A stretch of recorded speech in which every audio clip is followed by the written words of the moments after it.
Hello, this is Steven Fox and you're watching my comparison of LeEco Le Pro 3 and Xiaomi Mi5S Plus. Now these two gorgeous devices, I've highlighted all the specs. The ones in green are different, the one in yellow are the same. As you can see, both pack a Full HD panel and the fastest chip in the smartphone, Snapdragon 821, so performance is not an issue between both devices. But you can see there's a big difference in camera, screen size, memory, and a small difference in battery life. Here a few shots back of the both devices looks very similar, both made of metal, and the big difference is on the back, since the Xiaomi has two cameras. One can shoot in black and white and one can shoot in color, and the LeEco just has a single Sony camera on the back. Here you can see the packaging of both devices, pretty much standard. Both pack quick charging 3.0 capabilities, although LeEco's charger is better than Xiaomi's one and it charges faster. How fast? Well, like 10-15 minutes faster. Both pack a fingerprint scanner and are very well built, and fingerprint sensor is really fast on both devices, but Xiaomi is just a tiny fractional bit better in my opinion. Both open apps very quickly, with in some apps like Google Chrome, Xiaomi having just a tiniest bit of advantages.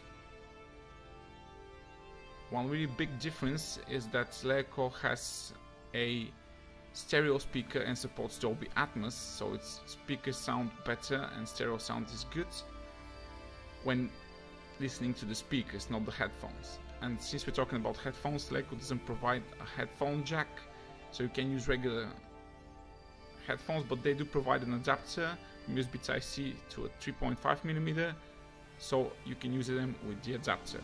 Another difference is that LeEco has just a tiny black border around the screen, as you can see, where Xiaomi made that a part of the body, so it looks a bit more natural. And both UIs are very fluid and very fast scrolling through. Now let's take a look at gaming.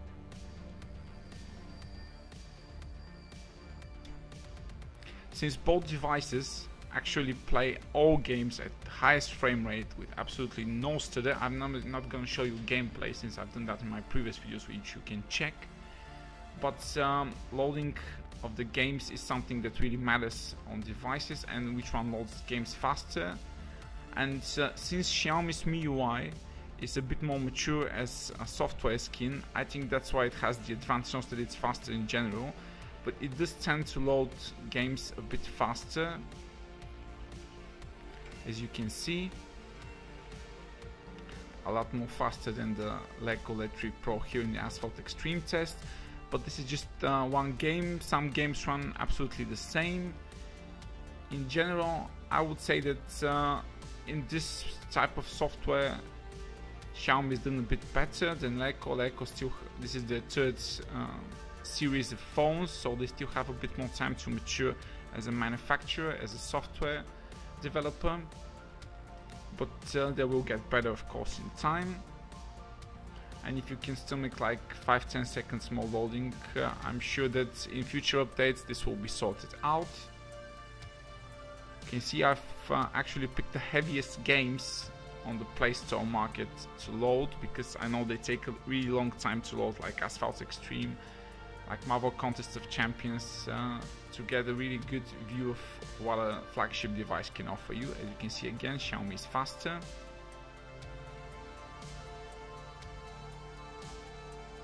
Now let's try CSR Racing 2, which is maybe the best looking game on Android to date. Really great graphics, PC console quality racing graphics. It's a drag racing game.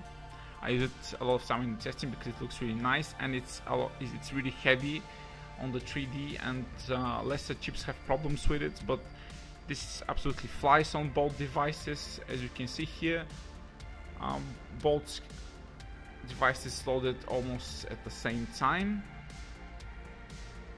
So I said it's not in all games that this happens. Now let's try a real PC game, Telltale's Batman. This is a straight port from the PC version, so this again is one of the more heavier in graphic demanding games and in resource demanding games in quality on the Android market. And you can see game loads absolutely the same on both devices. So the games that load slow, I think, are just not very optimized for LeEco devices. General, now both UIs and multitasking is a bit the same, but Xiaomi don't have that whole panel in the multitasking section. I still think LeEco should get rid of at least something in there because it's a bit cluttered. But you can see both phones switch between games in play absolutely without any issues, without reloading or anything. Now let's take a look at a few benchmarks. First is Geekbench. Now you can see the Xiaomi Mi5S Plus scores higher, but that is due to software optimization again.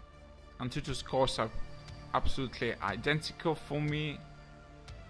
Again, top-notch performance device, top 3 power in the world, just only failing to iPhone's 8 chip. And as you can see, storage is quite good, and the LeEco actually excels in SQL read, write and insert, so this is a great software optimization they've done for web browsing. And now let's take a look at the camera performance on both devices. As you can see, the camera UI is very similar. They've both opted for that iPhone look while shooting in a picture. And this is just going to be a short test for speed. As you now see that the LeEco just is unparalleled when it takes to capture a photo. It absolutely instantaneously captures a photo when the lighting conditions are good, and there's plenty of detail. The colors are good. As you can see, Xiaomi's cam tends to get a little less light because it's a 2.2 cam. Now I'm using just a single cam, not both cams. Both cams to take a photo takes a bit longer, and in good lighting conditions, LeEco definitely takes better photos. But the difference is not that great. But now you'll see in low light conditions when using the stereo mode, which utilizes both cameras on Xiaomi on the right, there's much more detail in the shots. Here's what I'm talking about. Good lighting conditions, LeEco on the left, a bit more detail in the shot, better good lighting conditions. Now this is a front cam selfie. Here I think Xiaomi's ULTRAPIXEL sensor on the front does a better job, captures more detail. But in this indoor shot, I'm using the stereo mode. Again, the dual cams on Xiaomi on the right, and as you can see, there's a lot more detail. And in the next really low light shots, while using both cams on the Xiaomi Mi5S, produces a much crisper and detail-rich image on your right. And of course, you can also use the monochrome mode, which captures even more low light, and photos look really good and cool. And for the conclusion now, if you're looking for performance on a budget and you mainly take photos in good lighting conditions and a snap and go photo is all you do, Le Pro 3 is great because it's smaller, it's cheaper, and its camera is better in good lighting conditions. If you want a bigger phone with a better display and a much better camera in low light shots and to be able to shoot monochrome, then Xiaomi Mi5S Plus is definitely a device for you, because it offers those features, but it costs around $100 more. Hope you enjoyed the video. Click a like if you feel like it, subscribe, and if you want more, stick around.